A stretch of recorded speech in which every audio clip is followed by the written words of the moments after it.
Hi అండి అందరికైతే ఈరోజైతే మా ఆయన వాళ్ళ ఫ్రెండ్ అయితే 8 కిలోల చేప తీసుకొచ్చాడు. అక్కయ్యని పచ్చడి పెట్టువనరా అని అడిగాడు అన్నట్టు. సరే చేస్తా అని అన్న మా ఆయన అయితే సరే అని ఒప్పుకున్నాడు. ఇక వాళ్ళకైతే పచ్చడి పెట్టి ఇవ్వాలి. ఇక మమ్మల్ని అయితే మీరు 2 కిలోల పచ్చడి మాకు పెట్టి ఇవ్వండి, కడవ మీరు ఉంచుకోండి, 2 కిలోల పచ్చడి అయితే మాకు ఇవ్వండి అక్కయ్య అని చెప్పాడట.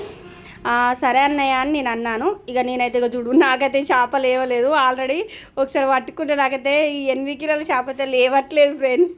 నేనైతే ఈ చేప అయితే ఇలాంటి చేప ఎప్పుడు చూడలేదు. పాపం అన్నయ్య అయితే పెద్దది పడంగానే మీకు తీసుకొచ్చి ఇస్తా అని అన్నాడు.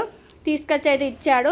ఇక చూసారా, ఇక ఇదంతా ఇక కడగడం అయితే పెద్ద టాస్క్ అయింది. కానీ మా ఆయన అయితే మంచిగా గడిగి ఎందుకంటే ఆయన మటన్ కొడతాడు కాబట్టి ఆయనకు అలవాటు ఇంత పెద్ద చేప గడవడం. నాకు చేపలు గడవడం అయితే ఫస్ట్ నాకు నీట్గా గడితే చేపలు అంటే చాలా ఇష్టం. నీట్గా గడిగితేనే నాకు మంచి అనిపిస్తుంది. లేకపోతే అక్కలు ముక్కలు గడిగితే నాకు చేపల కూర ఇష్టం ఉండదు. కాకపోతే ఈయన కడిగిండు. ఇక కడిగి ఇదంతా కోసి ఇవన్నీ చేసేసరికి అయితే పాపం 2 గంటలు పట్టింది పాపం తనకైతే. ఇవన్నీ చేసేసరికి ఇక చూసారా, ఇదంతా ఇట్లా పొట్టు తీసేయాలి కదా, తీస్తుండు చూడొచ్చారా, పెద్ద చేప కదా. ఈరోజైతే చేపల పులుసు వీడియో పెడతాను. పచ్చడి ఎలా పెడతాను అన్నది వీడియో కూడా. మీరు సండే స్పెషల్ ఏం చేసుకున్నారు ఫ్రెండ్స్? ఈరోజు అయితే మా చేపల పులుసు. ఇదైతే పచ్చడి కోసం ఆరబెట్టేశాను. కడిగేసి చిన్న చిన్న ముక్కలు అయితే ఇవి పచ్చడి పెట్టేయాలి కదా అన్నయ్య వాళ్ళకు.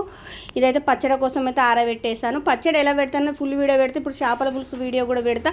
మీరైతే ఇగో చూసారా, ముక్కలు అయితే ఇవైతే ముక్కలు అయితే కట్ చేసినాక వీడియో. ఇప్పుడైతే పచ్చడి అది పులుసుకు ఇవి. ఓకేనా? Video like share